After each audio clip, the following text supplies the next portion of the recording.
Te dirán, bueno, ¿y quién es ese que se paró ahí? ¿Dónde está el pastor Juan? ¿Dónde está Moisés? ¿Dónde están todos ellos? Bueno, mi nombre es Alejandro Cueto. Eh, Tengo 42 años, lo aclaro por si acaso. Estoy casado con Pau, mi esposa, hace casi 18 años. Tengo 2 hijos, Lucas y Marce. El Señor me salvó por gracia desde el año 2011. Tengo 12 años de ser creyente y soy uno de los pastores de Iglesia Bíblica de la ciudad, una iglesia hermana de la iglesia que pertenece a este ministerio del Instituto Bíblico de Salmo 119. Y los pastores del Instituto Bíblico pues me han invitado a servir en este ministerio, a acompañarles a ellos en este ministerio y bueno, ya tengo un año de estar aquí, de dictar clases a diferentes cursos y primera vez que estoy con ustedes. Tengo el privilegio de dar esta clase, que es teología propia, que es la que vamos a dar durante estos próximos 3 lunes, incluyendo el día de hoy. Vamos a estar viendo este lunes y dos lunes más la clase de teología propia. Alce la mano, ¿quién sabe qué es teología propia? ¿Nadie? Sin miedo. Bien, muy bien. Esa es la idea, hermanos. Por eso estamos aquí. Yo quiero que antes de comenzar podamos orar y darle gracias a Dios, primeramente porque Él es digno de acercarnos a Él es digno de ser buscado, Él es digno de ser adorado, Él es digno de ser glorificado, Él es digno de ser exaltado en todo lo que hacemos. Y también porque nos ha traído hasta este lugar por su gracia, por su misericordia, ¿verdad?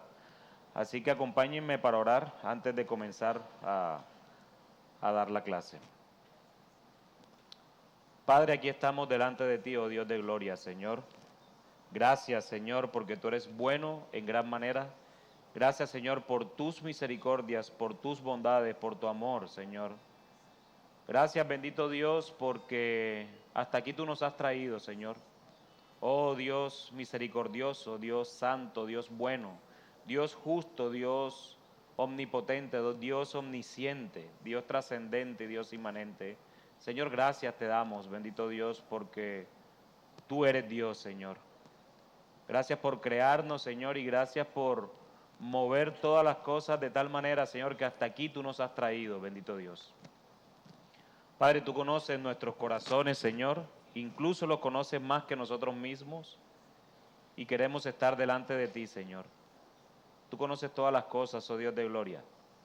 Así que yo te ruego, Señor, que tú obres en medio de esta clase, Señor, el cual queremos aprender más de ti, conocer más de ti, Señor.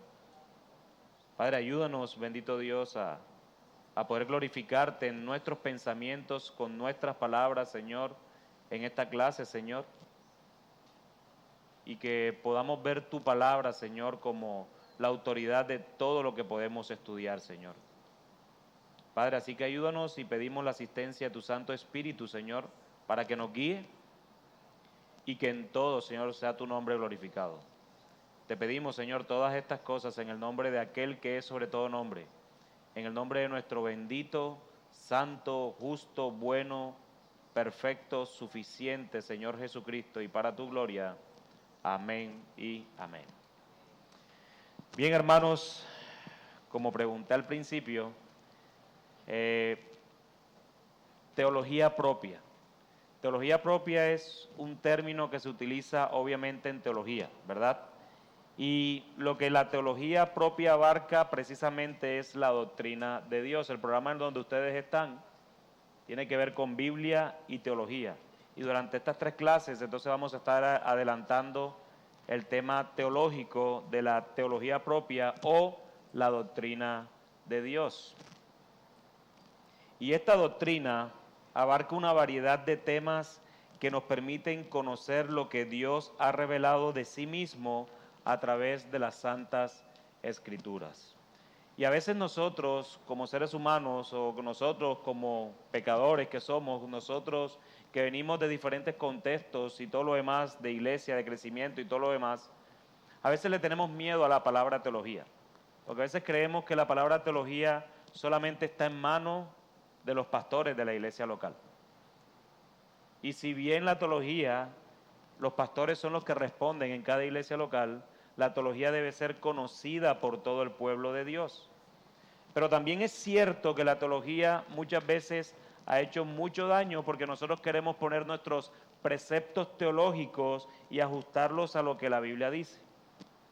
Y por eso en el día de hoy, con esta clase y ojalá en el resto de las otras 2 clases que tengamos los próximos 2 lunes, yo los quiero llevar a que saquemos la teología propia de las Escrituras como debe ser. Es decir, la Escritura es quien informa nuestra teología y no nuestra teología la que informa la Escritura. ¿Sí me hago entender? Entonces la idea mía es hoy repasar por muchos textos bíblicos, y ojalá nos alcance el tiempo. Y yo quiero que ustedes estén, aunque yo los voy a estar publicando ahí en sus pantallas para irlos leyendo juntos, pero la idea, hermanos, es que realmente nosotros podamos armar nuestra teología desde las Escrituras, porque eso es lo que nos manda el Señor. Así que en esta tarde, o en el transcurso de estas 3 clases, vamos a estar abordando los siguientes aspectos de la teología propia o de la doctrina de Dios. En primer lugar, vamos a estar viendo la existencia de Dios. En segundo lugar, vamos a estar viendo los nombres de Dios. En tercer lugar, vamos a estar viendo los atributos de Dios. Luego vamos a estar viendo en cuarto lugar lo que es la Trinidad. En quinto lugar, vamos a estar viendo la creación. En sexto lugar, vamos a estar estudiando los milagros o el asunto de los milagros. En séptimo lugar, la providencia de Dios. En octavo lugar, la teodicea, o más bien como se conoce el problema del mal. Y en último lugar, la glorificación de Dios. Estos 9 aspectos los vamos a estar estudiando durante los 3 lunes, no solo hoy. En el día de hoy solo vamos a abarcar 3 temas y ojalá nos alcance de a 3 temas por lunes para poder culminar con éxito. Entonces, siendo así, hermanos, hoy vamos a estar viendo la existencia de Dios, ¿verdad? Como lo dije al inicio, los nombres de Dios y los atributos de Dios. Esos son los 3 temas que, si así el Señor lo quiere, vamos a estar estudiando en esta tarde-noche. Y yo creo, si no me equivoco, ustedes tienen una guía, ¿cierto? Entonces vamos a estar repasando sobre esa guía que ustedes mismos tienen. Yo no les voy a decir nada diferente a lo que la guía tiene. Yo lo que quiero mostrar es que desde las Escrituras podemos armar nuestra teología. Entonces, en primer lugar, hermanos, vamos a estar hablando de la existencia de Dios.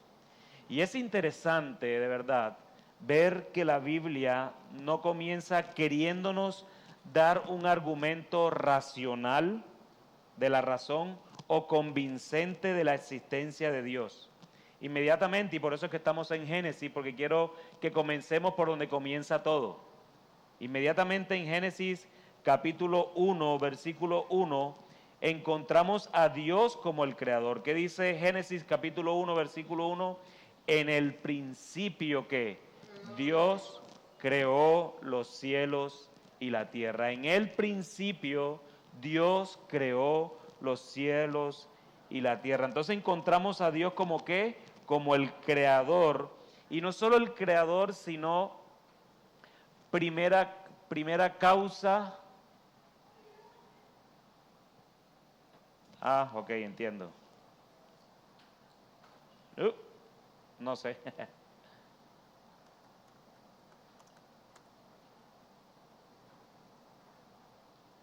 Esperen un minuto para ampliar un poquito más. Allí se ve mejor, ¿verdad? Los estaba dejando ciegos, perdónenme por eso. Lo hace como yo lo tengo acá. Entonces vemos que en el principio Dios creó todas las cosas. Entonces Dios no solo se presenta como creador aquí, o la Biblia no nos presenta solamente a Dios como creador, sino también que nos presenta a Dios como primera causa de todo lo que existe. Ella, la Escritura, presupone entonces que Él existe, porque Él dice, la Escritura dice, en el principio Dios creó. Ya Dios estaba en el principio, ¿verdad? Y que Él existía antes del comienzo del tiempo y del espacio. En el principio, Dios. Él no está diciendo que en el principio, la Escritura no dice que en el principio Dios apareció allí junto con el principio, sino que cuando comenzó el principio, valga la redundancia, ya Él era. Entonces Dios es. Dios es. Como palabra inspirada y confiable, lo que la Biblia pretende es revelarnos a Dios a partir de lo que Él ha afirmado de sí mismo a través de sus inspirados escritores. Sabemos por la escritura, ustedes yo creo que ya dieron la clase de bibliología, ¿verdad? Que hay ¿cuántos escritores aproximadamente? 40, ¿verdad? Escritores. Entonces Dios usó a esos 40 hombres para inspirarlo, es decir, exhalar de sí mismo e inspirar a estos hombres para que pudieran escribir lo que Dios quería que quedara escrito. Por ejemplo, consideremos los siguientes versos. Hebreos capítulo 11, vamos a Hebreos 11 y vamos a leer el versículo 6. Dice así el autor de Hebreos: y sin fe es imposible agradar a Dios, porque es necesario que el que se acerca a Dios crea que Él existe y que recompensa a los que le buscan o a los que lo buscan. La palabra de Dios entonces manifiesta claramente que todos los que pretendan tener una relación con Dios, ¿qué es lo que se busca? Que necesitarán tener fe para tener comunión con Él. Es imposible acercarnos a Dios si no creemos que Él existe. Es imposible. Tenemos que confiar que Él existe porque de hecho, y Él no existe, y yo quiero que esto quede claro, hermanos, en sus mentes, Él no existe porque nosotros creemos que Él existe. Él existe porque Él es. Nada más, porque Él es. A mí me atrapa mucho el tema de Moisés, capítulo 3, en Éxodo, ¿verdad? Moisés, capítulo 3, Éxodo capítulo 3, Moisés, hablándonos cuando Moisés le dice a Dios, ahí en la zarza ardiente, no sé si ustedes recuerdan esa historia, Moisés le dice como, pero yo ¿quién soy para hacer esto que tú me estás pidiendo? Y cualquiera de nosotros en nuestro propio razonamiento podría decir, no, Moisés, es que tú eres el hombre elegido porque tú naciste allá, bueno, naciste de una hebrea, pero te criaron allá, tú conoces todo este tema militar de los egipcios, tú conoces cómo ellos se pueden mover, tú tienes esa capacidad mental y física, has estado aquí con tu suegro preparando un rebaño, trabajando fuerte. Y podríamos esperar, Moisés es él el que podía. Si no es Moisés, no es nadie más. Pero ¿qué le dice Dios cuando Moisés le pregunta eso? ¿Quién soy yo?, pregunta Moisés. Dios le responde, yo estaré contigo. Y esa respuesta sí que lo dejó peor. Porque él está preguntando, ¿quién soy yo para hacer eso? No, yo estaré contigo. Es suficiente, hermano, que Dios estaba con Moisés para lograr lo que el mismo Dios le estaba pidiendo a Moisés. Entonces debemos entender que Dios no existe porque nosotros creemos que existe. No, Dios existe porque Él es. Él es y nada más. El Salmo 14, capítulo 14, versículo 1, vamos a buscarlo acá. Nos informa un poco más de esto, dice 14. Dice el Salmo 14, dice, el necio ha dicho en su corazón, no hay Dios, ¿verdad? Todos se han corrompido, han cometido hechos abominables, no hay quien haga el bien. Entonces vemos que una y otra vez la Biblia declara y atestigua la existencia de Dios en muchas de sus líneas, pero el hecho de que el necio diga en su corazón que no hay Dios no quiere decir entonces que no hay Dios. Ese es el necio, él lo dice en su corazón, pero nosotros debemos entender de que sí hay Dios porque Él es, y eso debe ser claro para nosotros. Vamos al Salmo capítulo 90. Versículo 2. Dice, antes que los montes fueran engendrados y nacieran la tierra y el mundo, desde la eternidad y hasta la eternidad, tú eres Dios. Entonces hay una evidencia clara en la Escritura de que Dios es. Y Dios es antes de que todo fuese. Antes incluso de los montes, antes de la tierra, antes del mundo.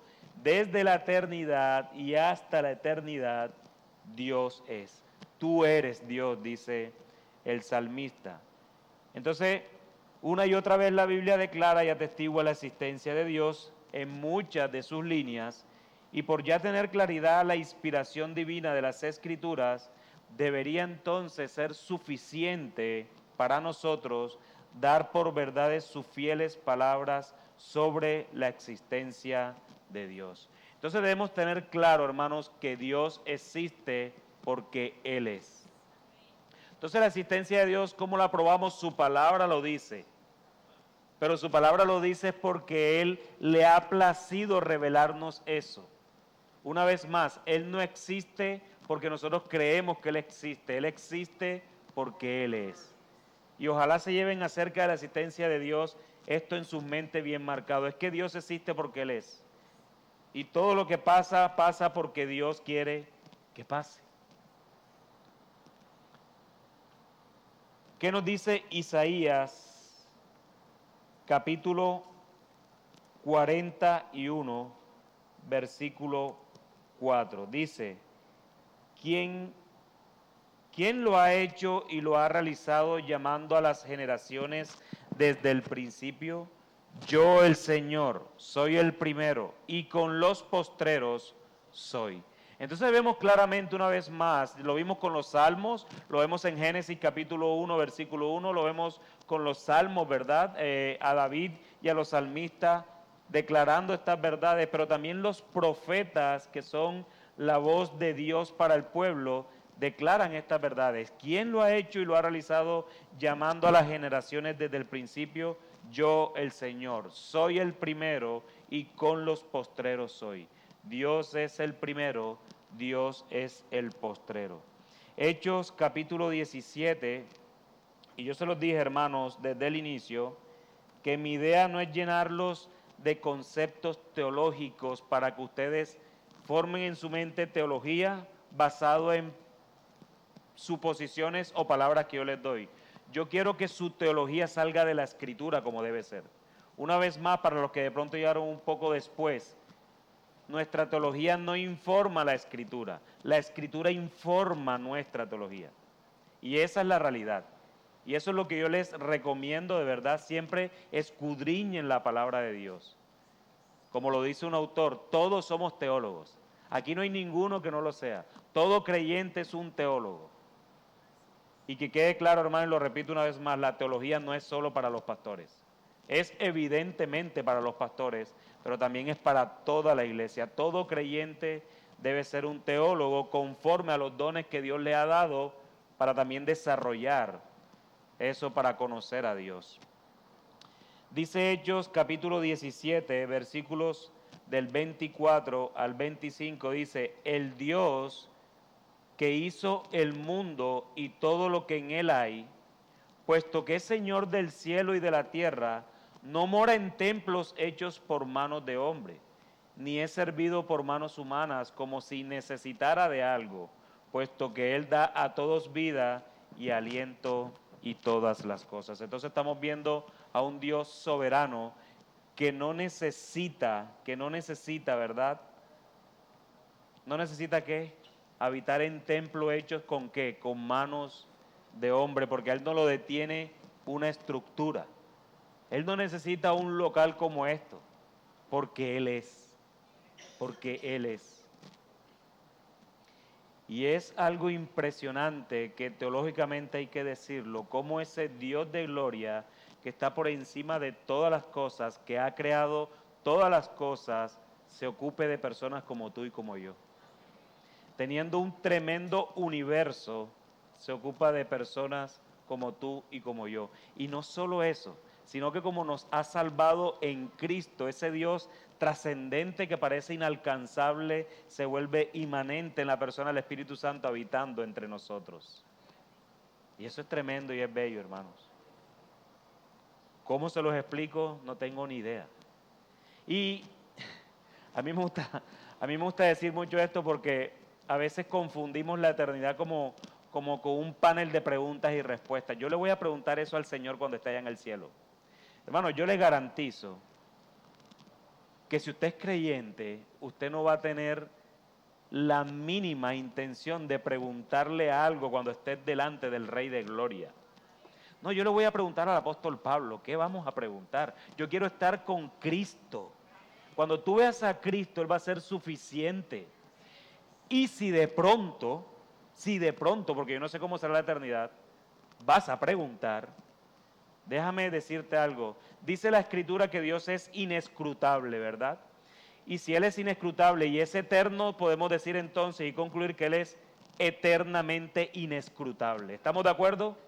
Entonces, si es inescrutable, si Él quiere no te va a contestar. Así que yo estoy seguro, yo por lo menos siempre dije en un principio cuando conocí al Señor, es que esto se lo tengo que preguntar al Señor. Yo hoy no quiero sino nada más ver a Cristo. Es lo único que debemos desear. Así que, hermanos, asombrémonos del Evangelio y asombrémonos de nuestro bendito Salvador. Bien, ahora bien, la Biblia no solo afirma la existencia de Dios, sino que también declara que a Dios se le puede conocer.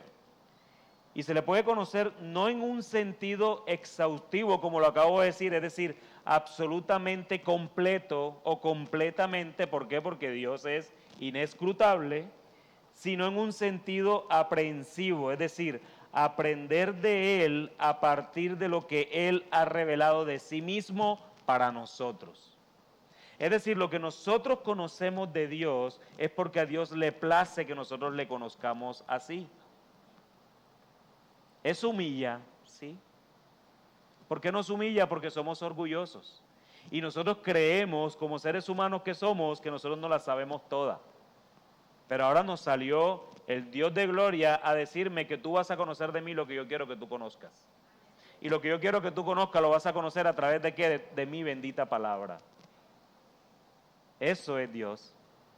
Entonces nosotros aprendemos de Él a partir de lo que Él ha revelado de sí mismo, pues nos faltarían millones y millones de eternidades para conocer por completo al Dios eterno que nunca ha tenido principio ni fin. Leamos Jeremías para ver algo de esto. Jeremías capítulo 9 y vamos a ver del versículo 23 al 24. Dice el profeta Jeremías, así dice el Señor. Recuerden, los profetas eran la voz de Dios para el pueblo, ¿verdad? Los sacerdotes era la voz del pueblo o presentar los sacrificios del pueblo hacia Dios, pero los profetas entonces eran la voz de Dios hacia el pueblo. Y dice, así dice el Señor, Jeremías, no se gloríe el sabio de su sabiduría, ni se gloríe el poderoso de su poder, ni el rico se gloríe de su riqueza.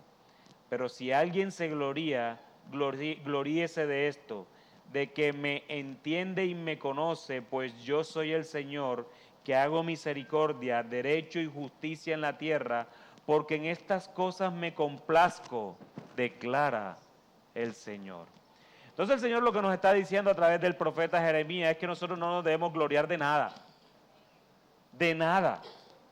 Si tú eres aquí, digamos que aquí en este salón que estamos todos, tú eres la persona más inteligente, que mayor conocimiento teológico tiene, que tienes un PhD, tienes un seminario, tienes todas las carreras que tú puedas querer de conocimiento, Dios te dice no se gloríe en su sabiduría. Si tal vez eres una persona que eres muy influyente, que eres una persona que influye en muchas personas, que eres tremendo líder, sea político, sea empresarial, como le quieran llamar, Dios te está diciendo, no te gloríes.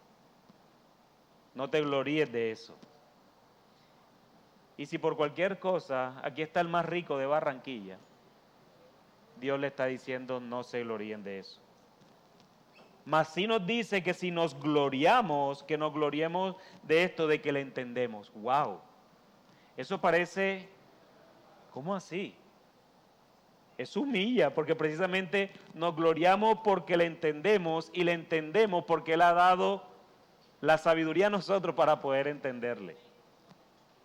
Y eso es bello, humilla, pero bendito sea el Señor que nos humilla para hacernos más como Cristo y acercarnos más a Él. Juan capítulo 17, versículo 3. Ese es un texto muy conocido. ¿Qué dice Juan capítulo 17, versículo 3? Esta es la vida eterna, ¿verdad? Que te conozcan a ti, al único Dios verdadero y a Jesucristo a quien tú has enviado. Esta versión lo dice, y esta es la vida eterna, que te conozcan al único Dios verdadero y a Jesucristo a quien has enviado. Le quitó solamente una sola palabra. Entonces, hermanos, ¿qué es la vida eterna? A veces podemos contestar muchas cosas de la vida eterna. La vida eterna es el cielo. La vida eterna es el paraíso. La vida eterna son lo que va a haber allá. La vida eterna es, y podemos quedarnos descifrando qué es la vida eterna, y Jesús la descifró, porque esto está en boca de Jesús. La vida eterna es conocer a Dios. Y si dice que es conocer, nosotros el conocimiento no nos cae así. Hay que estudiar. Para estudiar hay que pedirle al Señor sabiduría, para no jactarnos de esa sabiduría que podemos tener. Y saben algo que es bello, que cuando nosotros llegamos a Santiago, Santiago dice que pidan sabiduría que Él la da sin reproche, sin reproche. A veces pedimos de todo al Señor y se nos olvida pedirle sabiduría para poder administrar de eso todo que le estamos pidiendo. Entonces podemos ver de que, hermanos, hay que estudiar. Por eso es la teología es la que estudia a Dios, ¿verdad? Y no es porque estamos sometiendo un examen a Dios, sino porque nosotros necesitamos conocerle. Y necesitamos conocerle porque esa es la vida eterna. Que conozcan a ti, a quien, al Padre, al único Dios verdadero, y a Jesucristo, la segunda persona de la Trinidad, que también es Dios. Hay que conocerle. ¿Y cómo le vamos a conocer? A través de su palabra. A través de su palabra. Entonces, hermanos, esa es la primera parte del tema de la doctrina de Dios, la existencia de Dios. Si nosotros damos por sentado que Dios existe y lo creemos, entonces ya empezamos bien. Pero si aquí hay alguien que dice que Dios no existe, pues ya empezamos mal, porque el resto no lo vamos a poder entender. Así que, hermanos, el segundo tema que quiero ver con ustedes son los nombres de Dios. Ya vimos entonces la existencia de Dios y que la misma Escritura nos muestra de que Dios es, y la misma Escritura es su palabra, ¿verdad? Y Él dice que Él es, no hay ninguna duda. ¿Alguien aquí tiene duda de que Dios existe? No, ¿verdad? Dios es. Y lo bello de esto es que si tuviéramos duda de que Dios existe, Dios no deja de existir por eso. Porque Él es Dios. ¿Cierto que sí? El hecho de que tú digas de que ahí no hay una puerta, no quiere decir de que no hay una puerta. Hay una puerta si tú no lo creas. Ahí hay una puerta. Y puedes pelear con todo el auditorio, pero ahí hay una puerta. Es exactamente lo mismo con Dios. El hecho de que haya ateos, para ser ateo hay que calar profundo. Porque dice la Escritura, no yo, de que los demonios, que era la línea más profunda de ateísmo de la época de Jesús, los demonios creían y temblaban. O sea que los ateos son peor que los demonios. No sé si existe ese rango. Y el hecho de que ellos digan y te muestren pruebas científicas y todo lo que ellos sacan y cómo empieza la creación y cómo ellos lo hacen a través del razonamiento, no quiere decir que no exista. Yo creo que ellos tienen mayor trabajo que nosotros como creyentes. Porque el punto es que él me tiene que demostrar que Dios no existe. Yo parto de la pregunta entonces de decirle, si tú me estás diciendo que Dios no existe, ¿para qué me dices eso si tú no crees en Dios? O sea, tú me estás diciendo que no existe, pero me estás diciendo que me vas a probar de que Dios no existe, entonces no te entiendo. ¿Qué me tienes que probar si para ti Dios no existe? No, pero te vas a probar que Dios no existe, pero ¿cuál Dios? Si tú no entiendes de Dios, tú no conoces a Dios. O sea, en tu léxico no debería haber la palabra Dios. Partiendo de allí. Pero son muchos otros argumentos que nosotros podíamos usar. Pero entonces veamos ahora los nombres de Dios. Los nombres de Dios. Un nombre, hermanos, tiene el propósito de describir o simbolizar lo que una persona, animal o cosa es y hace. En la Biblia, con mayor frecuencia en el Antiguo Testamento, el nombre de una persona era muy importante porque siempre tenía un significado. Era lo que esa persona reflejaba o lo que de esa persona se esperaba. Un ejemplo, por ejemplo, Génesis capítulo 30, ¿verdad? Génesis capítulo 30, versículo 8 dice, y Raquel dijo, con grandes luchas he luchado con mi hermana y ciertamente he prevalecido. Y le puso por nombre Neftalí. O sea que el nombre significaba algo para Raquel. Y era que había luchado contra su hermana todo el tiempo, peleando quién tenía más hijos con Jacob, ¿verdad? No, yo le tengo uno, yo le tengo dos, y le presenté a la sierva, y le presenté a la sierva yo también. Pero con grande lucha he luchado con mi hermana y ciertamente he prevalecido, ganado, ¿verdad? Y le puso por nombre Neftalí. O sea que el nombre significaba algo para el pueblo. En el capítulo 32 podemos ver también, en el versículo 27 al 28, podemos ver que la Escritura nos dice, ¿cómo te llamas? Recuerdan, es el contexto de Jacob, cuando lucha con el ángel de Dios. Y dice el versículo 27 y 28, ¿cómo te llamas? Le preguntó el hombre. Jacob, le respondió él. Y el hombre dijo, tu nombre ya no será Jacob, sino Israel, porque has luchado con Dios y con los hombres y has prevalecido. Entonces le pone el nombre de Israel por alguna razón. Dios mismo lo bautizó como Israel por alguna razón. ¿Y cuál fue la razón? Porque has luchado con Dios. Y eso significa Israel. Entonces podemos ver, hermanos, que los nombres tenían ciertas cosas particulares y que significaban algo de esa persona o se esperaba algo de esa persona. Esta realidad era y es especialmente importante para el pueblo de Dios. Cada nombre significaba algo. Hay muchas narraciones dentro de la Escritura donde de repente cambian el nombre y es por alguna razón, ¿verdad? Mara, ¿por qué Mara? Por la amargura, amén. ¿Cierto? Y lo dice la Escritura. Y así podemos encontrar muchos ejemplos de la Escritura. Moisés, porque fue sacado de las aguas. No quiere decir que hoy todos los Moisés fueron sacados de las aguas. ¿Cierto que sí?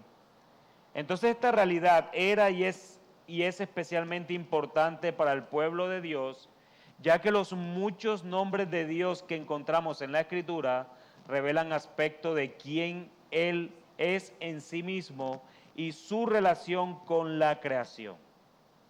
Y yo quiero que veamos a continuación, presentemos algunos, porque hay muchos nombres de Dios en la Escritura, pero quiero presentarles algunos de los nombres de Dios que encontramos a lo largo de la Escritura.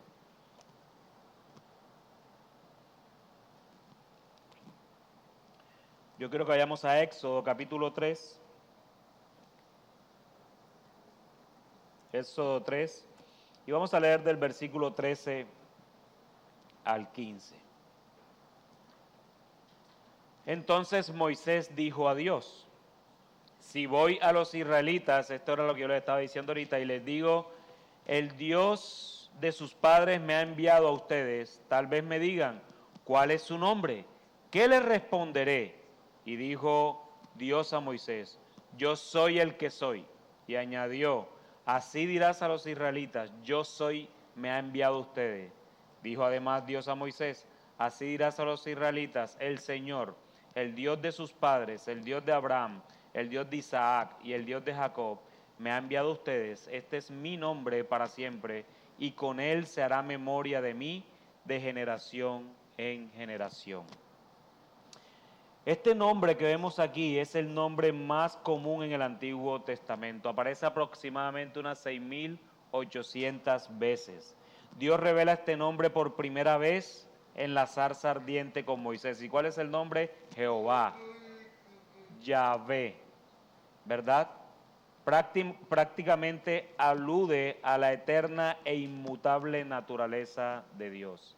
Este nombre lo que nos muestra es la eternidad y la inmutabilidad de Dios.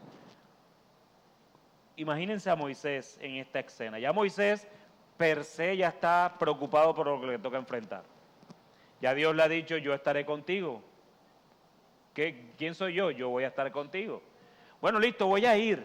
Tú vas a estar conmigo, voy a ir. ¿Y qué le digo si me preguntan por tu nombre? Bueno, diles que yo me llamo Yo Soy. Yo soy. Yo soy, ok, y el apellido, el que soy. Yo soy el que soy. Eso humilla, ¿no? Y añadió: así dirás al pueblo, o sea, a su pueblo: yo soy, me ha enviado a ustedes. Tú te imaginas a Moisés, ahora imagínense esa escena en Egipto cuando Moisés llega: yo soy, me ha enviado. Eso suena hasta loco, ¿no? Pero eso lo que está mostrando es una realidad de que Dios es eterno y Él está a cargo, no Moisés. No es Moisés el que está a cargo. Moisés solamente es el instrumento que Dios iba a usar, pero el que está a cargo es Dios. Y Dios es el que los iba a libertar de la esclavitud. De este nombre de Yahvé, Jehová, que normalmente decimos, surgen varios compuestos a lo largo de la Escritura. Estos son algunos de dichos nombres: Sabaoth o Yahvé Sabaoth, que significa Yahvé de los ejércitos. Vamos al Salmo 24 y vamos a estar leyendo el versículo 10. Dice el versículo 10 del Salmo 24: ¿quién es este Rey de la gloria?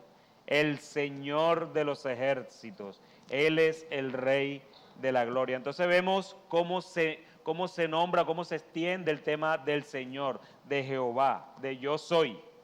Yo soy el Señor de los ejércitos. Pero vamos también a Génesis capítulo 22 y vamos a leer el versículo 14.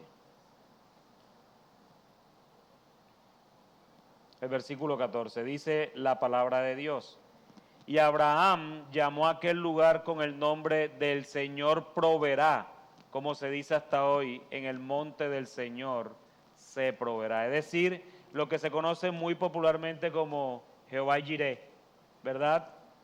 Jehová Jireh, es decir, Yahvé proveerá. Y hermano, solamente un paréntesis pastoral acá. Este texto muchas veces se lo mencionamos a las personas de manera inequívoca. Si nosotros entendemos el contexto de esto, ¿cuál es el contexto de esta historia? Abraham iba a ser probado, ¿verdad? Dios le pide a Abraham: sacrifica a Isaac. ¿Estamos de acuerdo? Eso es lo que dice la Escritura. Pero normalmente cuando alguien está pasando necesidades y todo lo demás, Jehová Jireh, hermano. Jehová Jireh. No está mal que tú digas: no, Dios te va a proveer conforme a su voluntad. Igual estoy utilizando el proveerá, estoy utilizando a Dios. Pero no es el contexto de este Jehová Jireh. Porque el contexto de este Jehová Jireh es que Dios se proveyó cordero para sí. Es decir, Dios proveyó un cordero para Abraham en ese momento para que él no matara a su hijo. ¿Y a qué nos recuerda eso? A Cristo. A Cristo. Dios se proveyó cordero para que tú y yo pudiéramos presentarnos ahora limpio delante de Él en virtud de la sangre derramada por nuestro Salvador. Así que, hermanos, las palabras importan. Porque cuando le decimos a alguien, no, Jehová Jireh, estás comparando un bulto de arroz que esa persona necesita con el sacrificio del cordero. Cierro paréntesis. Éxodo capítulo 15, versículo 26. Éxodo capítulo 15, versículo 26. Como se los prometí desde el inicio, su teología quiero que quede armada desde la Escritura. Yo soy el que menos habla, yo quiero que el que más hable sea el Señor. Es más importante lo que el Señor tenga que decirles a ustedes que lo que yo tenga que decirles. Entonces, Éxodo capítulo 15, versículo 26. Dice, y Dios les dijo, si escuchas atentamente la voz del Señor tu Dios, y haces lo que es recto ante sus ojos, y escuchas sus mandamientos, y guardas todos sus estatutos, no te enviaré ninguna de las enfermedades que envié sobre los egipcios, porque yo, el Señor, soy tu sanador. O sea que también encontramos a Yahvé Rofé o Yahvé tu sanador. Dios es nuestro sanador. Y que quede claro algo, hermanos, no es que Dios tiene la obligación de cuando yo estoy enfermo sanarme. ¿Vale? Dios no tiene esa obligación. Dios no tiene ni siquiera la obligación de salvarme. Él sigue siendo justo, me salve o no. Dios no me sana porque Él necesita de mí. Señor, sáname porque yo sé que tú todavía me quieres aquí en la tierra, porque todavía tú me has dado para seguir. No, Dios no necesita eso. Si Dios necesitara de un hombre, no hubiesen pasado tantos hombres en la historia de la redención. Desde Adán hasta el último de nosotros, hasta que Él vuelva. Él nos utiliza. Él nos usa como instrumento de bendición para otros. Él nos utiliza para poder llevar las buenas nuevas. Pero al final del día Él es el que convierte las almas. Y en cuanto a la enfermedad, el Señor es nuestro sanador. Si Él provee sanarnos, bendito sea su nombre. Y si Él provee no sanarnos, bendito sea su nombre. Y eso duele. Pero hermanos, Él te sanó. Él te sanó. Si tú estás en Cristo, Él te sanó de la peor epidemia que tú tenías, si es el pecado. Y te sanó en Cristo. Así que eso es suficiente. Así muera hoy, así caiga yo aquí. Me voy feliz porque voy a estar con mi Redentor. No sé qué irá a hacer mi familia, pero yo sí creo que Dios los va a sostener a ellos. Debemos confiar en el Señor. Dios es bueno, Dios es digno y aún en la enfermedad Él nos tiene donde nos quiere para que nosotros dependamos más de Él. Así que amemos a nuestro gran Dios. Y uno muy conocido, que ese seguramente lo saben de memoria, está en el Salmo 23, versículo 1. Jehová es mi pastor, ¿verdad? El Señor es mi pastor, nada me faltará. Ese es Yahvé Roí, es decir, Jehová es mi pastor. Entonces podemos ver algunos de estos nombres, ¿verdad? Jehová de los ejércitos, Jehová Jireh, Él proveyó el cordero, Jehová tu sanador, Jehová es mi pastor.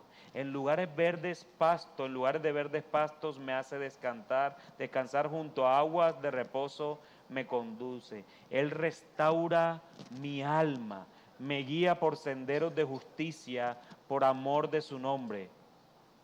Esta es la labor del pastor. Jehová es mi pastor y esto es lo que hace el pastor. Y él dice ahorita con la enfermedad, y podamos asociar esto, aunque pase por el valle de sombra de muerte, no temeré mal alguno porque tú estás conmigo. Tu vara y tu cayado me infunden aliento. Tú preparas mesa delante de mí en presencia de mis enemigos. Has ungido mi cabeza con aceite, mi copa está rebosando. Y de este Salmo 23, a mí el que más me encanta es el último versículo. Dice, ciertamente, hay una certeza. O sea, el salmista no tenía duda de esto, y a pesar de nuestra iniquidad muchas veces, a pesar de nuestra propia desobediencia aún como creyentes, el Señor nos dice, ciertamente, el bien y la misericordia me seguirán todos los días de mi vida, y en la casa del Señor moraré por largos días. Es decir, hermanos, que a pesar de nuestro pecado, a pesar de muchas veces que desobedecemos, el bien y la misericordia de Dios andan atrás de mí, persiguiéndome. ¡Wow! Este es el Dios de gloria al que nosotros creemos. Este es el Dios de gloria que también es el Dios pastor que cuida de nosotros. Bendito sea su santo nombre. Pero también hay otro nombre que se conoce mucho, que es Eloah y Elohim, o Él. Estos nombres señalan a Dios como el poder, fuerza y potencia suprema. Cuando se describe a Dios como el único y verdadero, Él se utiliza con artículo determinado. Vamos a leer Génesis capítulo 31, capítulo 31, y vamos a ver el versículo 13. Dice, yo soy el Dios de Betel. ¿Sabes qué es lo hermoso de esto? Que Él dice, yo soy el Dios de Betel. Él no está diciendo, yo soy un Dios de Betel. Yo soy el Dios de Betel. Y a pesar de que ese pueblo pueda tener muchos dioses, yo soy el Dios de Betel. No soy un Dios de Betel. Yo soy el Dios de Betel, donde tú ungiste un pilar, donde me hiciste un voto. Levántate ahora, sal de esta tierra y vuelve a la tierra donde naciste. Y regresamos otra vez a los Salmos, al capítulo 68, y nos dice el versículo 20. Dios es para nosotros un Dios de salvación, y a Dios el Señor pertenece el librar de la muerte. Es decir, ese Elohim es el Dios de poder, es el único que puede salvarnos, es el Dios de salvación, es el Dios que nos salva, es el Dios que le pertenece el librar de la muerte. Aún la muerte, hermanos, se le sujeta a Dios. Eso es tremendo. Y Salmo 77, en el versículo 14, podemos ver que dice, tú eres el Dios que hace maravillas, has hecho conocer tu poder entre los pueblos. Así que vemos un Dios poderoso que ha manifestado su poder de muchas maneras hasta esta altura en que los salmistas escribieron este libro, ¿verdad? De muchas maneras Dios mostró su poder, de muchas maneras Eloah, el Elohim, mostró su poder. Obviamente lo más recordado por estos hebreos, por estos judíos, era la liberación del pueblo de Egipto. ¿Qué Dios es este? Le dice a Moisés, ve, que yo estoy contigo, diles que yo soy, y yo les voy a mandar plagas. Y sabes una cosa, Moisés, en la medida que le vaya mandando las plagas, el faraón se va a endurecer más y más. ¿Quién puede hacer eso? Solo Dios. Tú puedes decir ahora, ahora que salga de aquí de clase, yo tomo el bus y llego a mi casa. No. Tú puedes decir, ahora que salgo de clases, yo tomo el bus y llego a mi casa si el Señor quiere. Porque nosotros no tenemos poder ni siquiera de salir de aquí. Si el Señor quisiera con su poder, ¡bum!, y no saliste de aquí. Si el Señor quisiera con su poder, toma ese bus y ¡bum!, y no llegaste a casa. Pero ¿cómo nos jactamos nosotros como si nosotros tuviéramos poder? Voy para mi casa, voy a comprar esto, voy a hacerlo aquello. Por eso Santiago critica eso y dice, si el Señor quiere. Si el Señor quiere, tú haces eso. Si el Señor quiere, tú vas. Si el Señor quiere, tú compras. Porque Él sí tiene poder, nosotros no, hermanos. Nosotros no tenemos poder para nada. Eso es lo que nos ha mostrado Hollywood, de tanto ver, nos creemos Superman, el Batman del barrio, pero nosotros no tenemos poder de nada. De nada. De hecho, hermanos, nosotros nos levantamos esta mañana porque Dios quiso. Hermano, tú estás respirando porque Dios quiere. Y cada vez que respiras, ¿sabes qué pasa? Inhalas misericordia de Dios. Y eso es tremendo, hermanos. ¿Por qué? Porque tenemos a este Dios poderoso. Dios poderoso. Y lo hermoso es que este Dios poderoso decidió enviar a su Hijo a la cruz para que muriera por pecadores insignificantes como nosotros. ¡Wow! ¡Qué poder! ¿Cómo no alabarle? ¿Cómo no glorificarle? ¿Cómo no exaltarle? ¿Cómo no tú levantarte de la mañana y decir, wow, Señor, hoy me levanto una vez más porque tú has querido que me levantara? Estoy inhalando misericordia, Dios de gloria. Gracias, Señor, y ahora hazme hacer tu voluntad. Dame lo que tú pides y pídeme lo que quieras, porque tú eres el Dios poderoso. Porque ese es el Dios que nosotros adoramos, hermanos. Entonces, Elohim o Elohim es un plural de la raíz el. Es como un plural de intensidad, lo cual indica que el poder de Dios es tan elevado y grande que le es apropiado un nombre plural. Este nombre es usado más de 2000 veces en la Escritura. Una versión literal de Génesis capítulo 1, versículo 1 que leímos al inicio, ¿verdad? ¿Cómo comienza Génesis 1:1? En el principio, ¿verdad? Entonces dice, en ese idioma, usando el idioma, diría, en un principio creó Elohim los cielos y la tierra. En un principio creó Elohim los cielos y la tierra, con su poder. Ese plural desde el principio. Esa pluralidad dentro del único Dios verdadero. Pero también hay otro nombre, hermanos, que está en Génesis capítulo 17.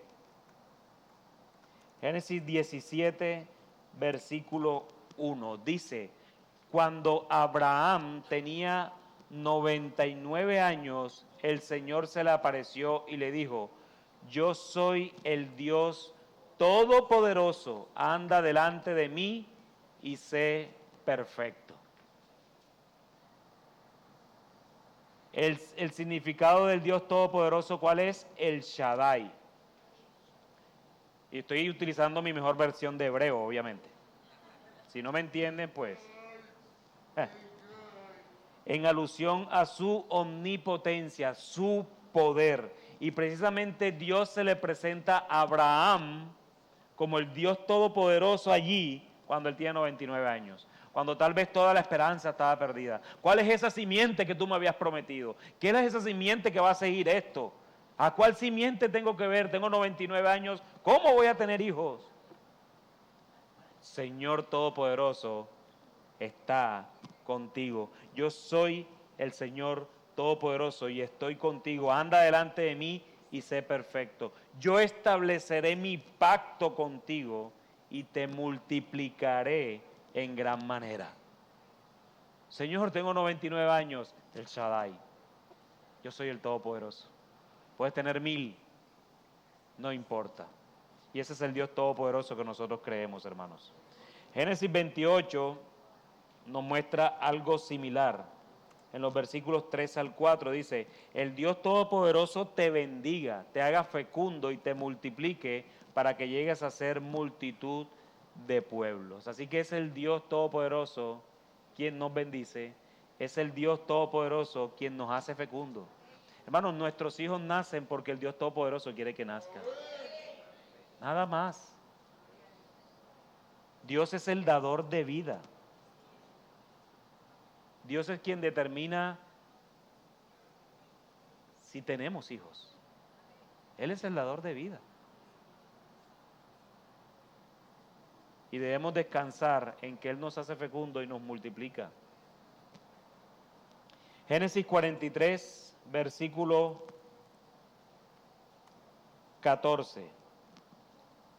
Dice que el Dios Todopoderoso, una vez más, les conceda misericordia ante aquel hombre para que ponga en libertad a su otro hermano y a Benjamín.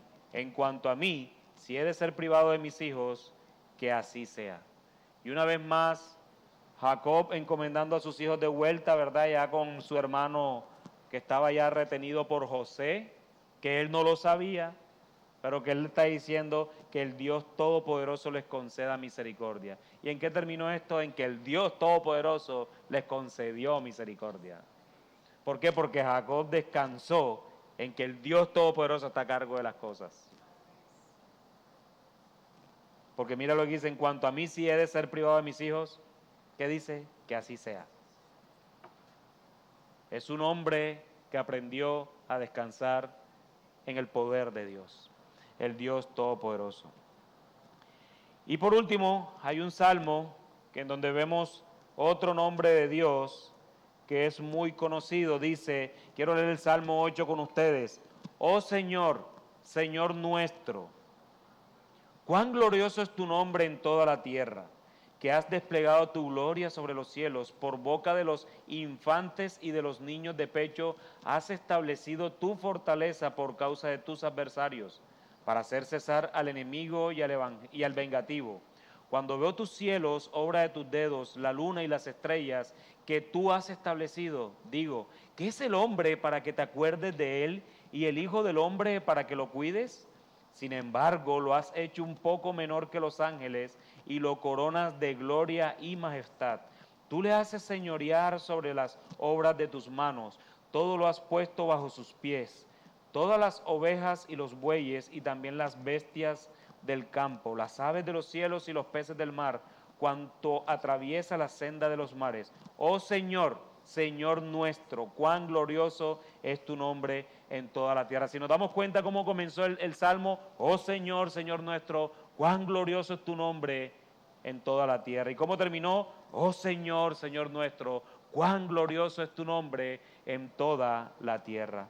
Y ese significado es esa palabra, ese nombre de Dios que todo el mundo también puede conocer y es Adonai.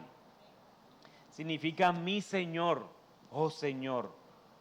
Cuando se utiliza en relación con el Dios verdadero, adquiere el significado de que posee soberanía suprema y autoridad final sobre todo lo que existe. Por eso el salmista está diciendo, oh Señor, Señor nuestro, cuán glorioso es tu nombre en toda la tierra. ¿Por qué? Lo abre con eso y lo cierra con eso, y lo que está en el sándwich nos damos cuenta todo lo que Dios hizo, ¿verdad?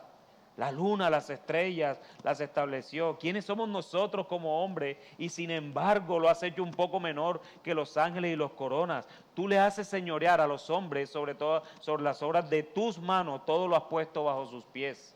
Todas las ovejas y los bueyes y también las bestias del campo, las aves de los cielos y los peces del mar, cuanto atraviesa la senda de los mares. Entonces nosotros, hermanos, nos podemos enseñorear de esas cosas de la creación porque Dios se enseñorea de nosotros, porque Dios es el dueño y el creador de todo. Entonces, hermanos, como se los dije ahorita, esta no es una lista exhaustiva, podemos ver otros nombres. Emanuel, Dios con nosotros, ¿verdad? La intención con esto es que puedan ustedes como estudiantes de la palabra de Dios indagar mucho más en la Escritura y encontrar los distintos nombres de Dios y así conocer mucho más de su autorrevelación por medio de ellos. Yo les animo, hermanos, yo les animo mucho a que cuando lean la palabra, la mediten de una manera intencional. Yo lo he hecho de muchas maneras, pero algo que siempre se me ha quedado en mi mente y en mi corazón cuando estoy leyendo la palabra de Dios es empezar a meditar en ella, primero en buscar el nombre de Dios que aparece allí, el Señor de los ejércitos. Si estoy leyendo Génesis, entonces Jehová Jireh en el capítulo de ok, ¿qué proveyó el Señor? Y de la misma manera, que es lo que vamos a ver ahora en el tercer aspecto del día de hoy, pero lo vamos a ver después de la merienda, no se preocupen, ya yo los voy a dar de alta, sino que lo podamos meditar, hermano, que cuando estemos delante de la palabra de Dios, podamos resaltar los nombres de Dios que están allí, podamos resaltar los atributos de Dios que tú encuentras allí, para que cuando ores por lo que acabas de leer, puedas orar conociendo a ese Dios de gloria. Esa es la mejor manera de nosotros poder conocer a Dios. Así que les animo a que ustedes puedan seguir buscando dentro de sus devocionales personales, dentro de sus lecturas particulares. Yo doy por sentado que todos estudian la palabra de Dios aquí. Y si no lo has hecho o si estás desanimado, te animo a que lo hagas, porque ciertamente esa es la vida eterna, que le conozcan a Él a través de su palabra, para que puedas también vivir conforme a la voluntad de Dios. Así que como estoy misericordioso hoy, les voy a dar un minuto antes para que puedan salir a merendar. Nos vemos ahorita a las 7:50.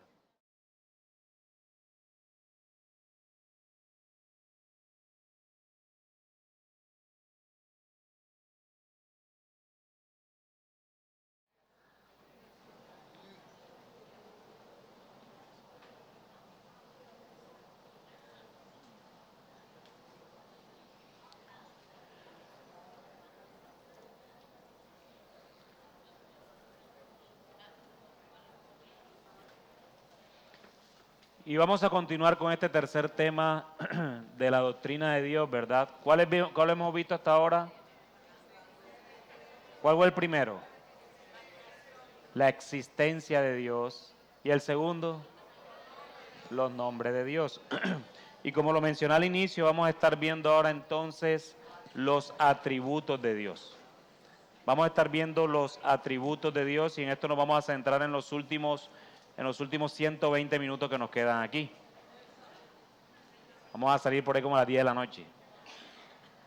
Los atributos de Dios son sus características que distinguen su naturaleza y esencia.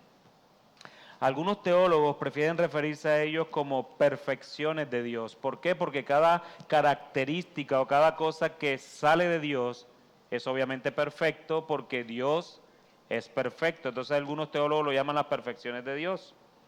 Las Escrituras es la fuente más segura para identificar cuáles son dichos atributos de Dios. Existen diversas maneras de categorizar los atributos o perfecciones de Dios, como ustedes le quieran llamar. Todas ellas no logran captar y expresar con palabras suficientes la infinitud de Dios, del único Dios verdadero, pero tal vez la mejor de todas ellas es distinguirlos como atributos comunicables y atributos incomunicables. Los atributos comunicables son aquellas características, como venimos diciendo de los atributos, que son singulares de Dios, que son propiamente de Él, que son perfectos en Él. Los incomunicables, pero que no se los comparte con nada ni nadie de la creación. Por ejemplo, su autoexistencia. Dios tiene ese atributo de la autoexistencia, o como se conoce en teología como la aceidad de Dios, ¿verdad? Yo les pregunto, ¿ustedes podrían autoexistir? ¿Ustedes podrían determinar, yo quiero autoexistir hoy? ¿Qué niño en el mundo puede decir, yo quiero nacer? Yo me quiero crear, de hecho. Yo quiero ser ese embrión, yo quiero ser ese espermatozoide que quiero. Nada, ¿verdad? Mientras que, y si pudieras hacerlo, igual sigue siendo creación, de hecho. En cambio, en Dios, esos atributos son aquellos de que Él no los comparte con nada ni nadie de la creación. Mientras que por el otro lado, entonces están los atributos comunicables, que son esos atributos, características o perfecciones en Dios que Él decidió soberanamente y desde antes de la fundación del mundo compartir con su creación, pero con la diferencia de que en Dios son perfectos, en nosotros no. Y en Dios son perfectos porque Dios es perfecto. Nosotros no los podemos desarrollar perfectamente, ¿por qué? Porque somos pecadores. Así que un ejemplo de un atributo comunicable es, ¿Dios ama? ¿Sí o no? Nosotros amamos. Él ama perfectamente, nosotros tal vez no, pero en Cristo nos perfecciona el Señor. Así que la siguiente lista que vamos a ver de los atributos no es exhaustiva, pero nos permite comprender dicha distinción entre los atributos que son propios de la naturaleza de Dios y de aquellos que en su condescendencia comparte con sus criaturas. Entonces vamos a ver los atributos primeramente incomunicables, aquellos que el Señor le plujo no compartir con ninguno de nosotros, con ninguna parte de la creación, que solo le pertenecen a Él. Y vamos a empezar precisamente con ese atributo que yo les decía ahorita, que se llama la aceidad, o también se conoce como la independencia de Dios. Y dice Éxodo capítulo 3, versículo 14, dice, ya lo leemos otra vez, lo leímos hace unos minutos, dijo Dios a Moisés, yo soy el que soy. Y añadió, así dirás a los israelitas, yo soy, me ha enviado a ustedes. Es decir, hermanos, que Dios es el que es. Y Dios es el que es porque Él quiere ser lo que es. Y ese atributo de la seidad o de la independencia quiere decirnos de que Él no necesita de ninguno de nosotros para existir. Él no necesita de ninguno de nosotros para incluso ser glorificado. Él es la eterna gloria porque Él es. Él no necesita a ninguno de nosotros para nada. Él no necesita a nosotros para comprobar de que Él no es creado. No, Él no es creado, como lo dije al inicio, porque Él es. Esa es la seidad de Dios. Es independiente. No depende de nada ni de nadie, porque si Dios dependiera de algo, así sea 1 milímetro cuadrado de la creación, entonces ya Dios no fuera soberano. Entonces, si nosotros declaramos que Dios es soberano, estamos diciendo que Dios, Él es. Dios no es creado, Dios es porque Él es. Nada más. Pero también existe otro atributo incomunicable, y lo vamos a ver en Malaquías, capítulo 3, versículo 6. Dice el profeta, porque yo, el Señor, no cambio. Por eso ustedes, oh hijos de Jacob, no han sido consumidos. Mira que Dios está diciendo que la única razón del por qué el pueblo de Israel no ha sido consumido, ¿cuál es? Que Él no cambia. Es decir, que uno de los atributos que Dios tiene es la inmutabilidad. Dios no muta, Dios no cambia. Te pregunto, ¿tú cambias? Te garantizo que ahora te cambió la cara cuando comiste. ¿Cambiaste? Estás más alegre, ahorita a las 7:25 estabas un poco más ofuscado, rápido, que termine rápido. Nosotros cambiamos permanentemente. Se nos pasa el bus y ya nos cambia el genio.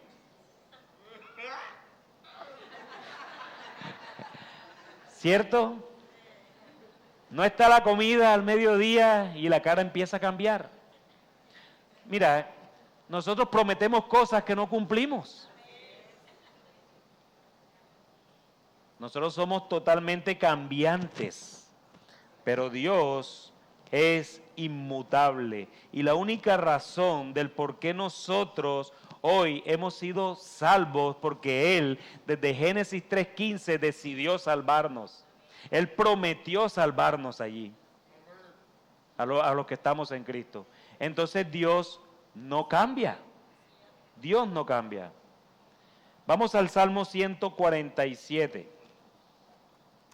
Salmo 147, y vamos a estar viendo el versículo 5, dice, grande es nuestro Señor y muy poderoso, su entendimiento es infinito. Aquí vemos entonces otro atributo de Dios incomunicable, aparte de poderoso, que ya lo habíamos visto ahorita y que ahorita más adelante tal vez lo vamos a ver.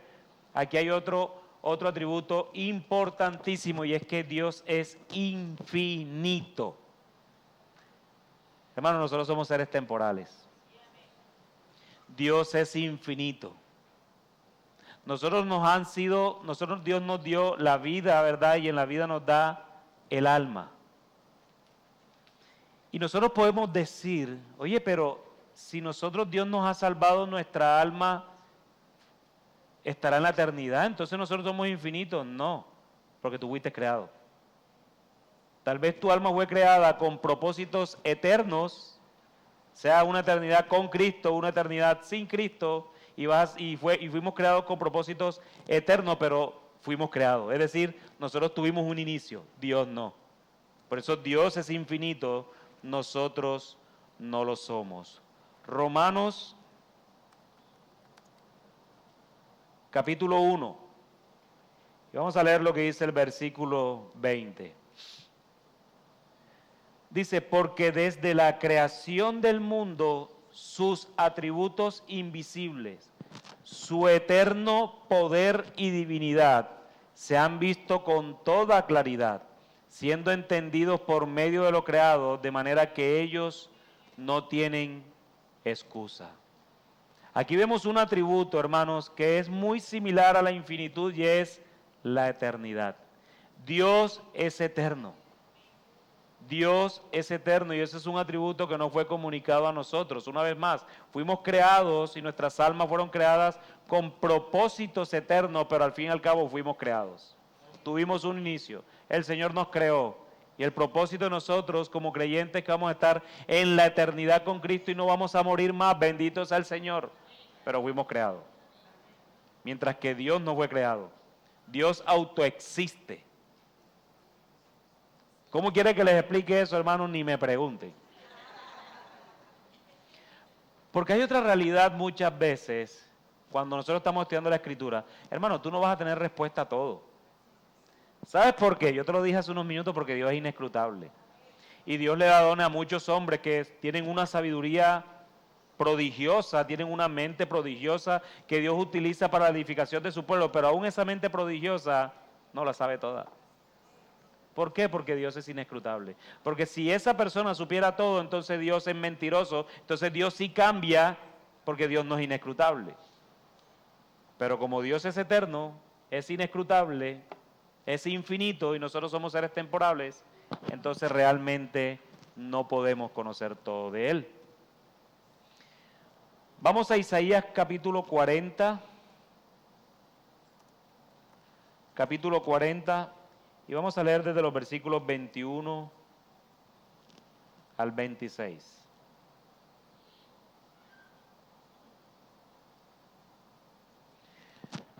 Dice la Escritura, ¿no saben? ¿No han oído? ¿No se lo han anunciado desde el principio? ¿No lo han entendido desde la fundación de la tierra? Él es el que está sentado sobre la redondez de la tierra, cuyos habitantes son como langostas. Él es el que extiende los cielos como una cortina y los despliega como una tienda para morar. Él es el que reduce a la nada a los gobernantes y hace insignificante a los jueces de la tierra.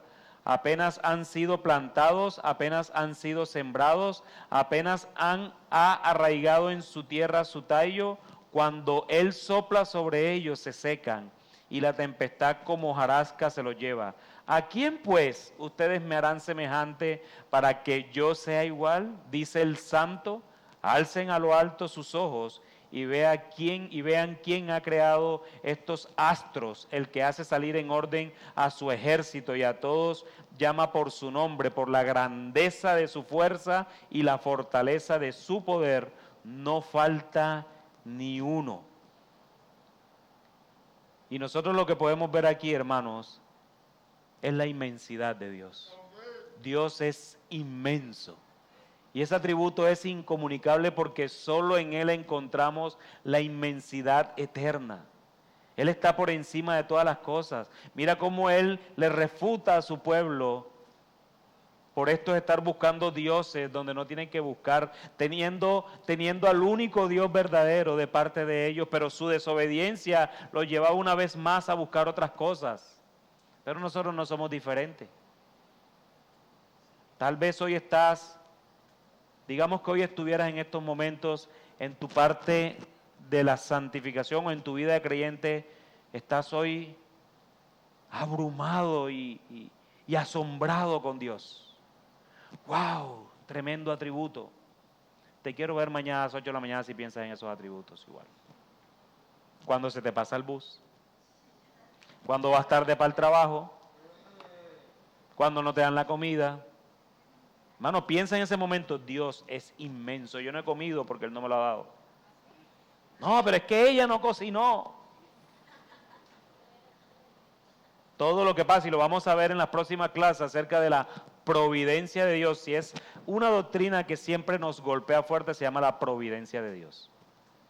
Porque nosotros creemos en la providencia de Dios cuando todo va bien.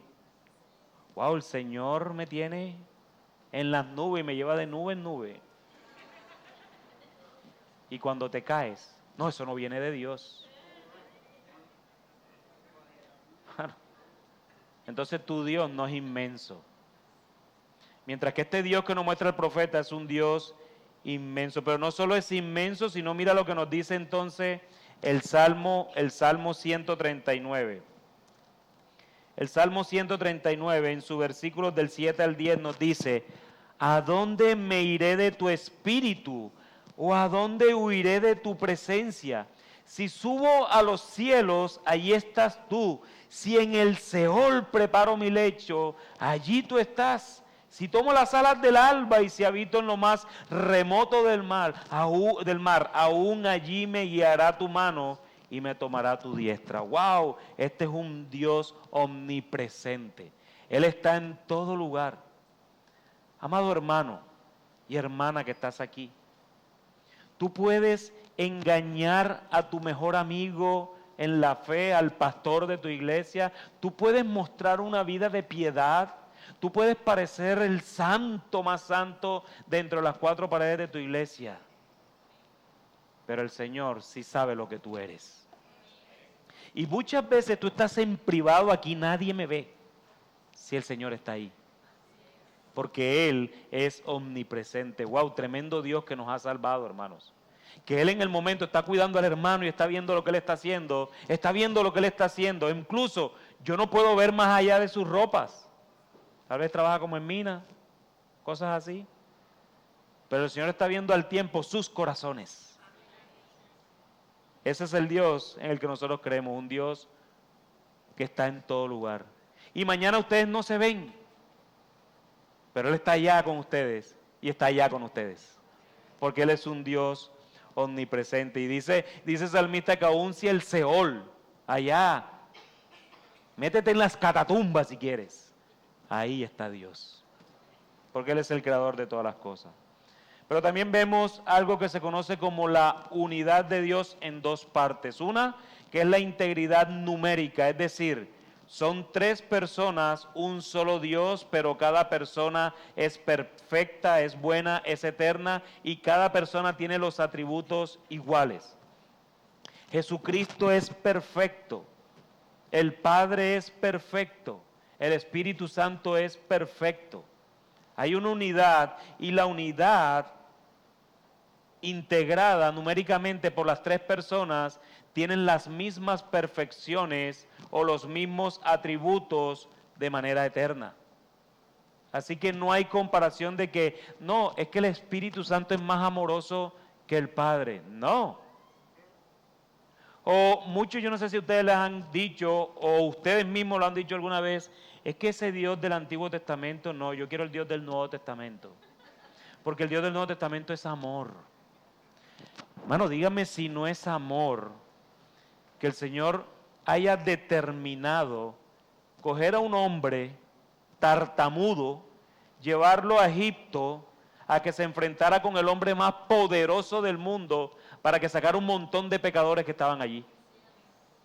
Y después que los sacó, después de haber hecho todas esas maravillas, incluso abriendo el mar para que caminaran por ahí, después hundiendo a todos los que venían detrás, los lleva a un desierto. Y sale en el Sinaí, le dice Moisés, ven acá para darte mis mandamientos. Y cuando Moisés baja allá a este pueblo que había visto estas maravillas, estaban adorando un becerro. Pero aún así Dios no los abandonó. Y ese es el Dios del Antiguo Testamento que no tiene amor. No, Dios es amor eternamente. Desde Génesis hasta Apocalipsis, Dios es amor justo, eterno, bueno, bondadoso, amoroso, tierno, compasivo, justo, justicia da y se aira igual. Y se aira igual. Así que esa es la unidad, pero la siguiente parte de la unidad es la simplicidad de Dios. Y eso es un atributo que solo le pertenece a Él, la simplicidad de Dios. Deuteronomio,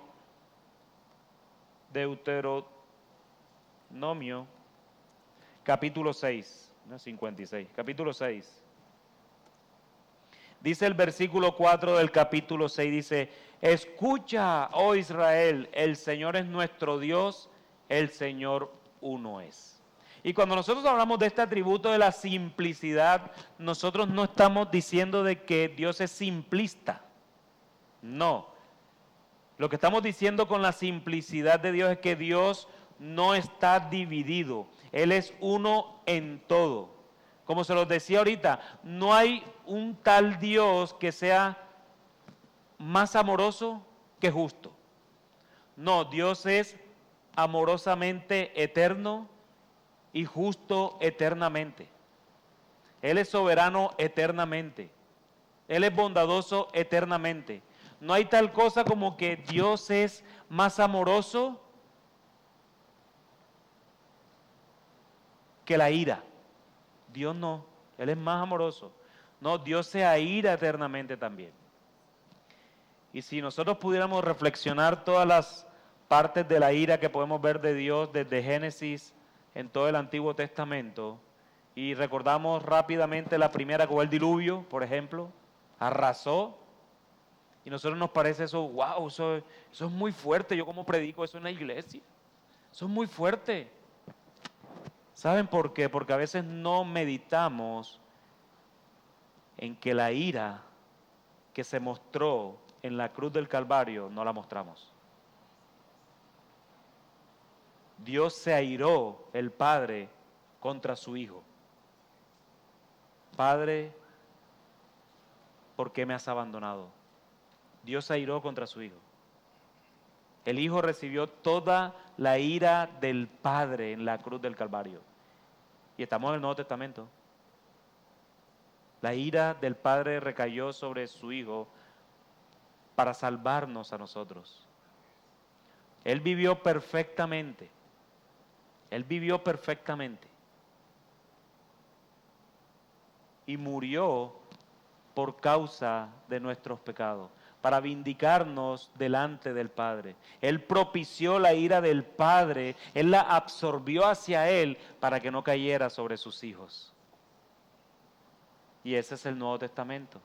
Y Dios se aira también justamente. Pero también, Primera de Juan, capítulo 3, Primera de Juan, también nos enseña un atributo que a veces no somos conscientes de él, y yo los quiero hacer más conscientes. Dice el versículo 20, en cualquier cosa en que nuestro corazón nos condene, porque Dios es mayor que nuestro corazón y Él sabe todas las cosas. Mano, yo te puedo decir algo, un ejemplo simplemente, yo creo que yo no le caigo mal a nadie. Yo soy una conservita de leche. Si tú estás pensando algo en contra de mí ahora, eso no me va a hacer daño porque tú lo estás pensando. Pero eso te va a hacer daño a ti. Y Dios lo sabe. Dios sabe lo que tú estás pensando en contra mía. Si es que estás pensando algo. A no ser por las canas y esas cosas, pero bueno. Esto fue providencial también.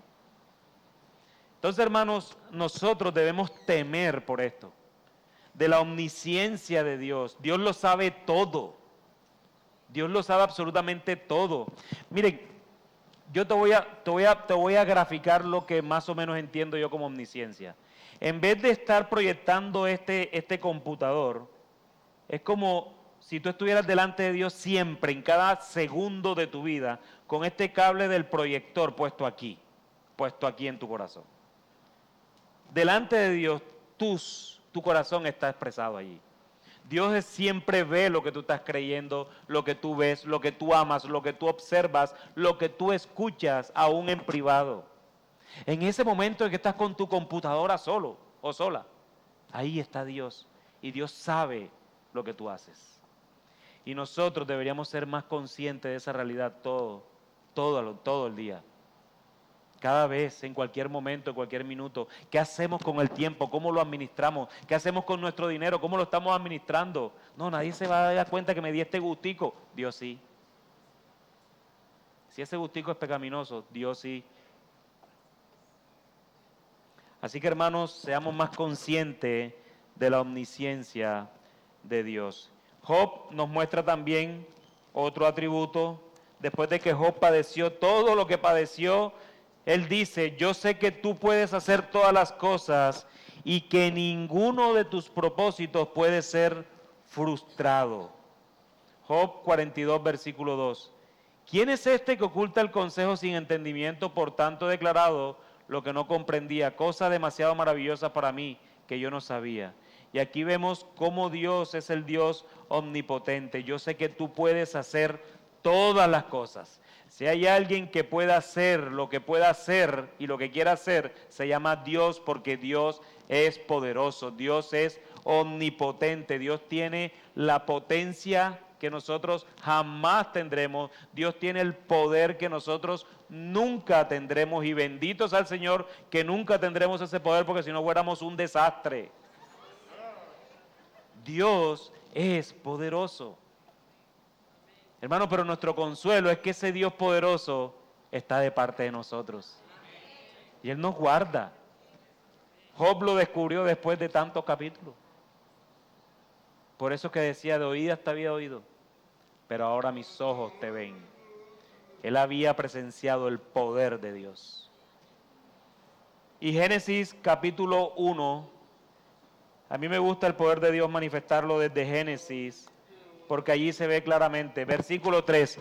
Entonces Dios dijo, sea la luz, y hubo luz. Y esto es bello, hermanos, porque no nos está diciendo la Escritura de que Dios dijo, sea la luz, y vamos a hacer la luz. No, Dios dijo, sea la luz, fue la luz. ¿Qué? ¿Quién puede tener ese poder? A ver, y tú levántate y di, tócate piano. No sienten al pianista para ver cómo se va a tocar. Pero este Dios poderoso dice, sea la luz. Dice, sea la luz. Y fue la luz. También dijo, hay expansión. Y hubo expansión. Júntense en un lugar las aguas, y se juntaron. Produzca la tierra toda vegetación, y produjo. Pero solamente porque Dios dijo. Hermanos, ese es tu Dios, ese es mi Dios. El que dice y se hace. El Rey de Gloria. Ese es el Rey de Gloria. Y Dios también es perfecto, como ya lo hemos visto a lo largo de la clase. Y en cuanto a los atributos comunicables, ya me quedan 14 minutos, está la sabiduría de Dios. Romanos 16. Dice el versículo 27 de Romanos 16, al único y sabio Dios, por medio de Jesucristo, sea la gloria para siempre. Amén. Dios es un Dios sabio, y es un Dios sabio eternamente. Y nosotros tenemos esas riquezas de sabiduría a nuestras manos. Pide sabiduría y Él te dará sin reproche. Nuestra sabiduría tal vez, muchas veces, se va a manifestar de manera pecaminosa, pero Dios sí es un sabio eterno, un sabio perfecto. En Dios su sabiduría es su sabiduría. Y si queremos buscar sabiduría de Dios, está el libro de los Proverbios, está el libro de Eclesiastés, está el libro de Cantares para los matrimonios. ¿Sí? Hay sabiduría de Dios y la tenemos a disposición nuestra, hermanos. Se llama su palabra. Qué bendición, yo ahorita hablaba con una hermana, qué bendición que nosotros podemos tener la palabra de Dios en nuestra mano. ¿Sabes lo que tú tienes cuando tienes la palabra de Dios en tus manos? Tienes algo eterno en tu mano, porque es su palabra. Todo lo que sale de Dios es eterno porque Él es eterno. Y nosotros en nuestra Biblia, cuando las cogemos, tenemos algo eterno. Lo tenemos a Él, tenemos su palabra, tenemos lo que Él quiere que yo conozca de Él. Y en ese libro sí que hay sabiduría. Así que Dios es sabio, pero Dios también es verdad y fidelidad. Esos son atributos comunicables, porque tú puedes ser también decir verdad, y tú también, obviamente, estamos capacitados para ser fieles. Hermanos, si tú has sido salvado por Cristo y en Cristo, Él te ha dado su Espíritu. Y si Él te ha dado su Espíritu te capacita para que seas más como Él. Mira, hermanos, el propósito de Dios, y te voy a dar una noticia, ¿sabes por qué tú no has partido con el Señor? No porque Él te necesita aquí en la tierra, porque necesita ahora ir, que vayas a las naciones, al África, a predicar y todo ese tipo de cosas. La única razón del por qué tú sigues vivo hoy, si eres creyente, es para que seas más como Cristo. Ese es el propósito de Dios. Lee Romanos capítulo 8 y te das cuenta de eso. De que Él nos quiere hacer más como Cristo. Y mientras estamos de este lado de la eternidad, qué bello objetivo y qué bella misión. Seremos más como Cristo, seremos más como Cristo. Entonces, si tú eres más como Cristo cada día, de ti tiene que salir verdad y fidelidad. Porque Dios te ha comunicado y te ha dado la capacidad para que tú lo puedas hacer. Pero también Dios es un Dios bondadoso y nos ha comunicado a nosotros también su bondad.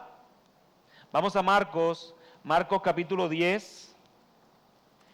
Marcos capítulo 10. El versículo 18 nos dice, Jesús le respondió, ¿por qué me llamas bueno? Nadie es bueno sino solo uno, Dios. Entonces podemos encontrar en Dios que Dios es bondadoso, es bueno. Y Él le plujo, le plació, quiso, por su eterno consejo, Él deseó que nosotros tuviéramos también la capacidad de ser bondadosos. Así que no hay excusa de que un creyente no sea bondadoso. Y cuando llegamos al fruto del Espíritu, que quede claro como lo dije, el fruto del Espíritu, no los frutos del Espíritu. No, pastor, pero es que a mí lo del amor me cae bien.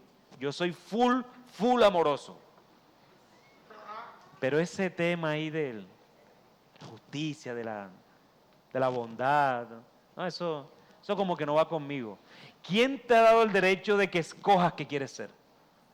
Hermano, hermana, si tú tienes el Espíritu Santo, Él te capacita para que ese fruto sea evidente en ti.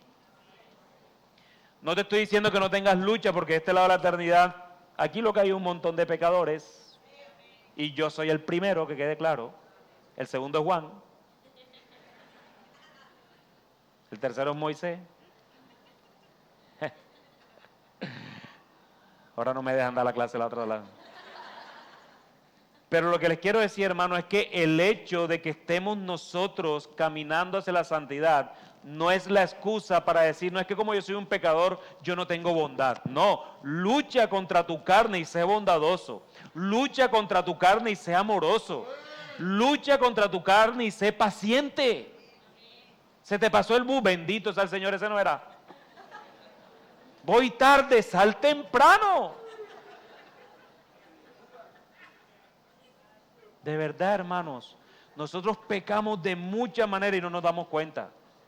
¿Sabes el pecado que más se nota en nosotros siempre, a pesar de que, aunque en mi cara sí se nota mucho, pareciera que iba a andar amargado por mi cara, pero el punto es que la amargura está en nuestros corazones de una manera latente.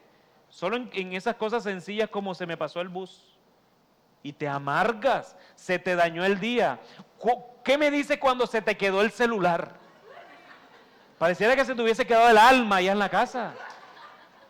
Y de verdad, hermanos, debemos meditar que estamos siempre delante del Dios omnisciente, que Él todo lo sabe.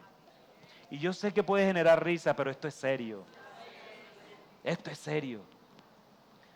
Porque Cristo no murió en la cruz para que yo ande amargado. También vemos el amor. Obviamente Juan capítulo 3, versículo 16, que ustedes se lo saben de memoria, ¿verdad? De tal manera amó Dios al mundo.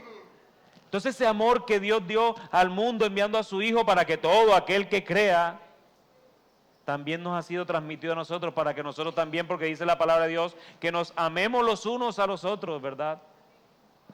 Viste que la Escritura nomás dice que ame a mis hermanos. No, a tu enemigo, dice la Escritura, ámalo, ama a tu enemigo. Es que no son opciones. Tú no tienes la opción de no amar. De hecho, hermano, voy a hacer una sentencia que va a sonar bastante exclusivista, pero yo aquí soy exclusivista. El único que tiene capacidad de amar de una manera fiel es el cristiano. El mundo no.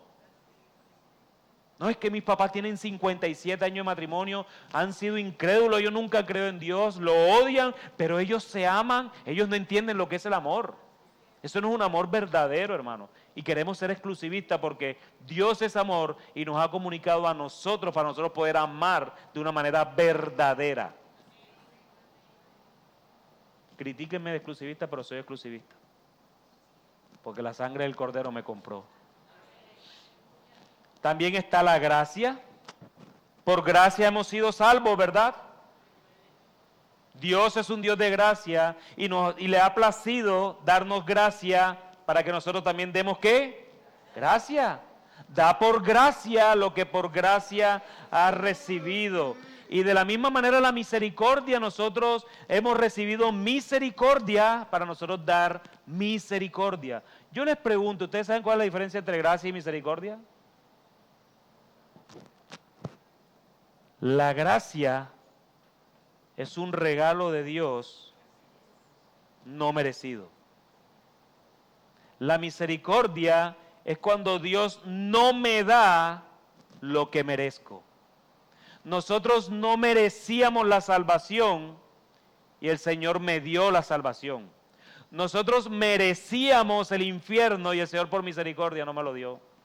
Esa es la diferencia entre gracia y misericordia. La gracia te da lo que no mereces. La misericordia no te da lo que mereces. Esa es la gran diferencia entre uno y otro. Y Dios nos ha dado gracia y misericordia para que nosotros también demos gracia y misericordia. Hermano, si tú tienes algo contra alguna persona, así sea impío, que te haya hecho daño y todo lo demás, ten misericordia. ¿Y sabes qué tienes que recordar tú? La cruz del Calvario. El Señor me ha extendido misericordia, yo tengo que dar misericordia.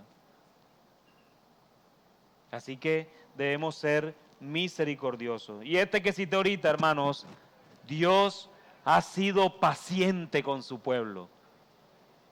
Dios sigue siendo paciente con nosotros. Y nosotros no somos pacientes con nadie.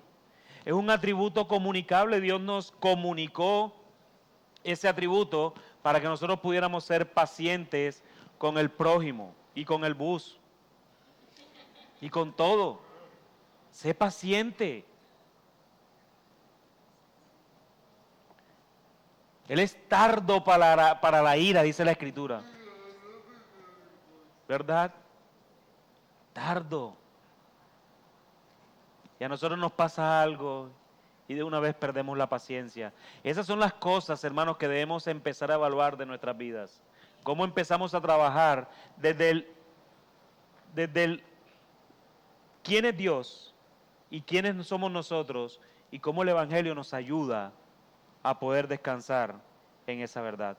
Y hay un atributo que a mí me encanta y lo voy a leer desde Isaías. Porque nosotros siempre ponemos este atributo como si nada más le perteneciera a Dios. Dice Isaías del 1 al 3, 6 del 1 al 3, en el año de la muerte del rey Usías, vi yo al Señor sentado sobre un trono alto y sublime, y la orla de su manto llenaba el templo. Por encima de él había serafines, cada uno tenía 6 alas, con 2 cubrían sus rostros, con 2 cubrían sus pies, y con 2 volaban. Y el uno al otro daba voces diciendo, Santo, Santo, Santo, es el Señor de los ejércitos, llena está toda la tierra de su gloria. Entonces podemos ver, hermanos, que Dios es un Dios santo, un Dios 3 veces santo, pero a Él le ha placido comunicarnos ese atributo a nosotros, para nosotros también buscar la santidad. Sed santos, dice la Escritura, ¿por qué? Porque yo soy santo. Y ¿saben algo que a mí me aterra muchas veces cuando yo leo? Dice la Escritura que sin santidad nadie verá al Señor. Así que es un imperativo, debemos ser santos porque Dios es santo. Y por último, hermanos, debemos ser justos. Dios nos ha comunicado su justicia. Él es justo. Él al que condena, lo condena justamente. Al que salva, lo salva justamente en virtud de la misma obra de Cristo. Él es justo. Él nunca va a dejar o va a pasar por alto nuestros pecados. Eso costó su Hijo en la cruz. Así como Él es justo, nosotros debemos ser justos. Entonces por eso son atributos comunicables. Hermanos, en conclusión, estos 3 temas que dimos hoy acerca de la doctrina de Dios o teología propia, nos debe llevar a ver a Dios tal y como es Él. Un Dios santo que creó todas las cosas y que Él no fue creado. Él es la fuente de todo lo creado y sin Él nada fue creado. que todas las perfecciones que podemos ver de la creación, aún contaminado por el pecado, vienen de un Dios inteligible, que no lo supera nada ni nadie, no hay mayor conocimiento que Él mismo. Él es suficiente en Él mismo, no nos necesita a nosotros para nada. Y fuimos creados para darle toda la gloria a Él. Hermano, solamente este paréntesis, cuando a ti te gusta comer, tú sabes lo bello que es comer, ¿verdad? Pero ¿sabes por qué es bello? Porque el Señor no solo te creó para que comieras, sino que te dio las papilas gustativas para que te degustes de eso. ¡Wow! Ese es el Dios creador. Ese es el Dios creador.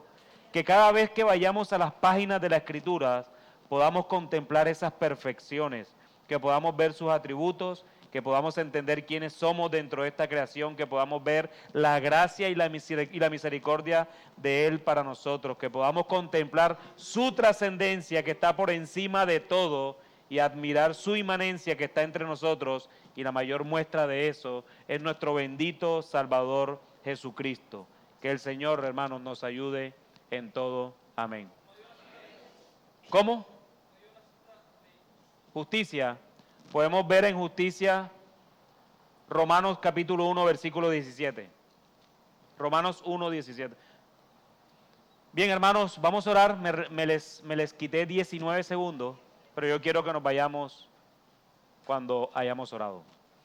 Amado Dios, te damos las gracias, Señor. Gracias por este tiempo que nos permites compartir. Oh Dios de gloria, te pedimos, Señor, que podamos conocerte más, Señor, porque ciertamente esta es la vida eterna.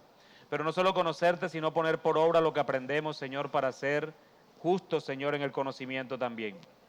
Padre, gracias por este tiempo. Bendice cada uno de mis hermanos y también bendícenos ahora que tengamos que partir, Señor. Que en todo sea tu nombre glorificado y que en todo podamos traer gloria en cada acto que nosotros hagamos, en cada pensamiento que llegue a nuestro corazón. Bendito Dios, que todo esto, Señor, sea digno de ti, bendito Dios.